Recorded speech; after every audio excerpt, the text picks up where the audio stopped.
대한민국의 성역 아닌 성역이 5.18입니다. 우리 문재인 정권은 2021년 6월 달에 5.18 왜곡 금지 조항을 두어서 모든 5.18에 대해서 발언을 하지 못하게 하고 있는 것이죠. 그것에 대해서 잠깐 헌법학자로서 말씀을 올리겠습니다.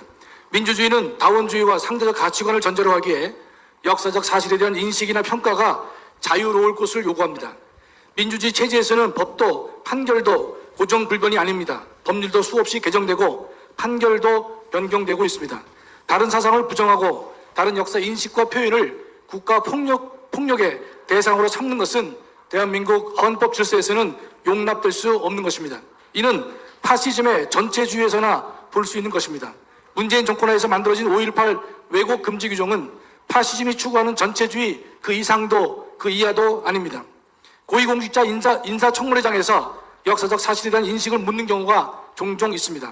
5.16이 쿠데타인지 2010년 천안함 격침을 누가 했는지 등을 질문하고 있습니다. 이 경우 후보자의 역사 인식은 고위공직자를 평가하는 사항에 불과한 것이지 그의 역사적 인식이나 발언을 가지고 처벌하지 않습니다. 2021년 중앙선관위 위원으로 국회에서 선출된 조성대는 인사청문회장에서 천안함 폭침을 부정하고 북한의 도발로 보지 않은 사람입니다. 그러나 문재인과 민주당은 조성대가 헌법기관의 공직을 맡는데 하자가 없다고 했습니다. 처벌은커녕 고위공직자 자격이 있다는 것입니다. 역사적 인식과 해석은 법에서 일률적으로 규정할 수 없습니다.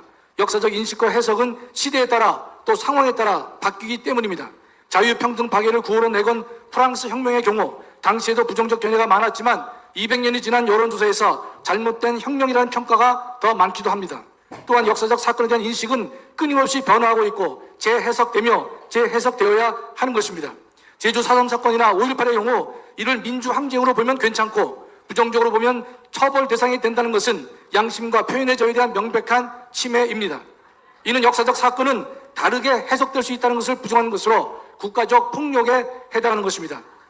5.18 왜곡 금지 규정은 위헌입니다. 그 근거를 보면 첫째, 위 규정은 법이 적시한 내용과 다른 표현을 하는 것을 처벌하고 있는데 이는 역사적 사실에 대한 평가가 하나로 해석되어야 함을 전제로 한 것이며 역사에 대한 인식과 표현을 강제하는 것으로 다른 역사적 인식을 가진 국민을 폭력적으로 배제하는 것을 목적으로 하기 때문입니다.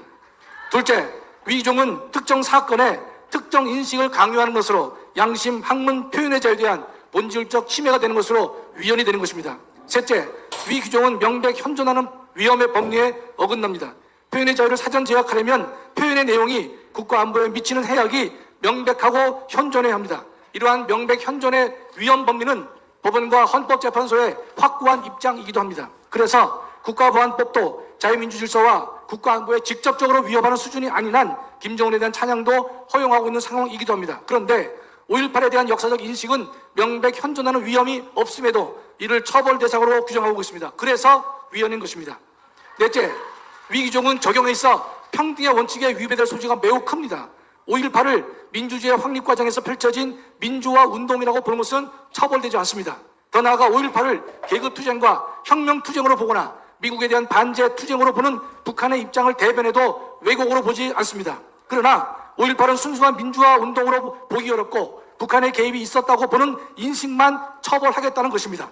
또한 광주 사건에서 1000명이 학살되었다는 허위 주장은 용납됩니다. 그러나 광주 사건에 북한이 개입되었다는 가능성이 있는 의혹에 대해서는 역사 왜곡이라고 하면서 관련자에 대한 명예훼손으로 처벌 대상이 된다고 합니다. 명백한 평등 위반이 되는 것입니다.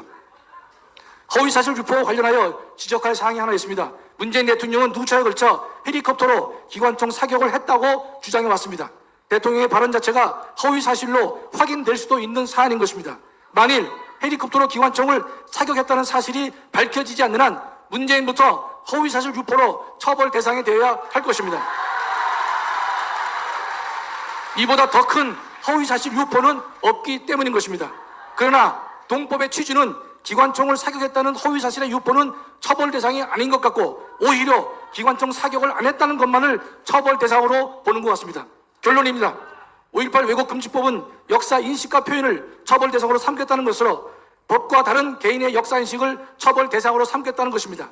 개인의 역사 인식을 처벌 대상으로 삼겠다는 것은 자유에 대한 유린이요 국가의 사상적 강제로서 우리 헌법상 결코 용납될 수 없는 것입니다. 전광훈 목사님은 지난 4월 광주에서 5.18 관련 주장을 하셨습니다. 아무도 말하지 않고 금기시되어 있는 사안을 말씀하셨습니다.